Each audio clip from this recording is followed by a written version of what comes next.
Hoy es el cuarto día, voy a hablar sobre la iglesia. Es el cuarto día de estos tips especiales que he preparado y que van a estar publicándose automáticamente y con la ayuda de Mónica en WhatsApp y en YouTube, tocando 9 temas de los más importantes que están en la Biblia, aprovechando que como voy a estar internado y los primeros días estos voy a estar en la terapia, no voy a poder estar haciéndolos en vivo como los hago todos los días.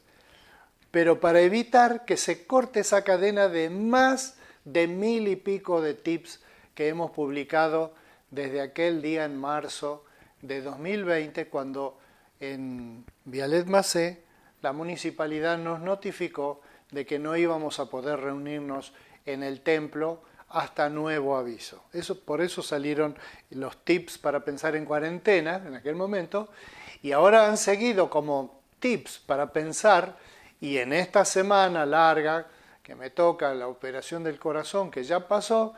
es tips para pensar en terapia, eligiendo 9 temas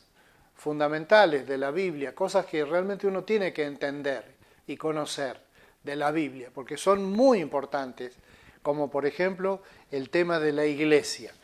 Podría haber hablado de la declaración de Jesús cuando dijo al apóstol Pedro que él iba a fundar la iglesia en una forma que el infierno no iba a poder triunfar contra ella, es decir, el mal no va a triunfar contra la iglesia.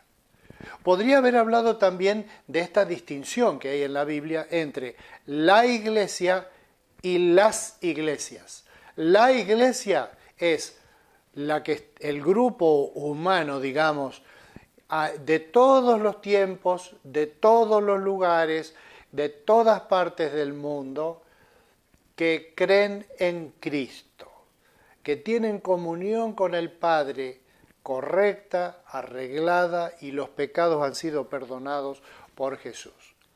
Y las iglesias locales, como por ejemplo la iglesia de tal pueblo, aunque en el momento actual las iglesias también tienen nombres, y algunas tienen nombres hasta raros, ¿no es cierto? Como yo pasé por una en Villa Mercedes, que me sorprendió el nombre y resulta que era una iglesia, se llama el Valle de Beracá,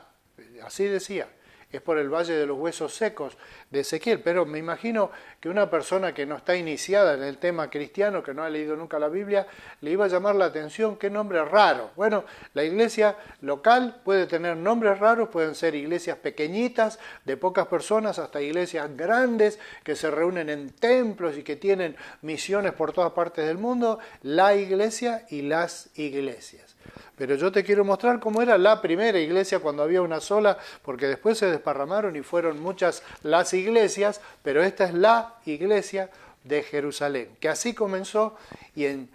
Hechos capítulo 2, 41 al 47, te leo esa síntesis. Así pues, los que recibieron su mensaje fueron bautizados, y aquel día se unieron a la iglesia unas 3000 personas. Se mantenían firmes en la enseñanza de los apóstoles, en la comunión, en el partimiento del pan y en la oración. Todos estaban asombrados por los muchos prodigios y señales que realizaban los apóstoles. Todos los creyentes estaban juntos y tenían todo en común. Compartían sus bienes entre sí, vendiendo sus propiedades y posesiones, según la necesidad de cada uno lo repartían. No dejaban de reunirse en el templo ni un solo día, de casa en casa partían el pan y comían la comida con alegría y sencillez de corazón, alabando a Dios y disfrutando de la estimación general del pueblo, y cada día el Señor añadía al grupo los que iban siendo salvos. Yo quisiera destacar, resaltar estas cosas que dice acá de qué es lo que hacía la iglesia cuando arrancó, con la idea de que básicamente si yo pertenezco o estoy trabajando en una iglesia, cualquiera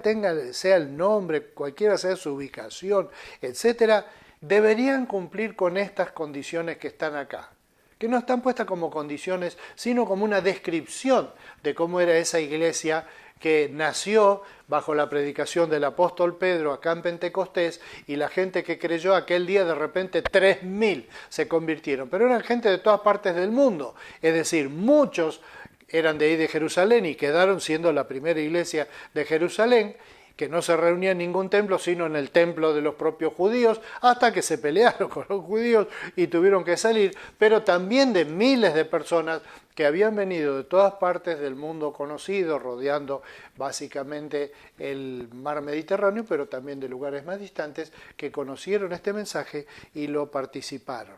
Dice, fíjense, se mantenían firmes en la enseñanza de los apóstoles. Ahí tenés un criterio.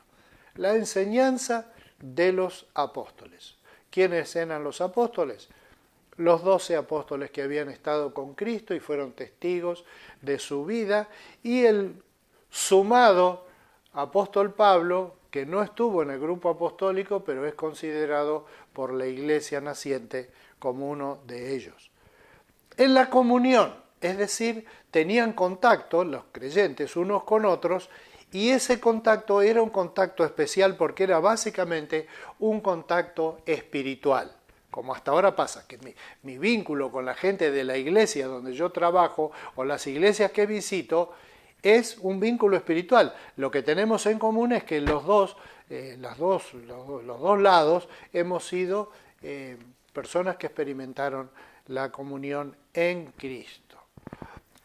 Participaban en el partimiento del pan, que es la celebración de la Eucaristía, de la Santa Cena, de la comida espiritual, donde tomaban pan y el pan representaba el cuerpo de Cristo y el vino representaba la sangre de Cristo, y esta particular celebración que Jesús mandó a su iglesia que haga era una cosa que también era vínculo de unión entre los creyentes. Y en la oración, que es otra actividad fundamental que todos los cristianos hacen, la hacen de diferentes formas, es cierto, pero la hacen. Yo quería animarte esta mañana a que al haber revisado esta lista, estés pensando en cuál de estas actividades estás involucrado, con qué personas. Y te digo, una nota que no es doctrinal, sino que es una de vivir la vida contemporánea, de sabiduría, es hoy día, como estos tips, podés tener esta comunión que está mencionada acá, esta guía de la doctrina básica de los apóstoles, también a través del internet. No le tengas miedo, metele para adelante y aprovechá a compartir la vida nueva que tenemos en Cristo, porque si Jesús viviera hoy, lo estaría haciendo.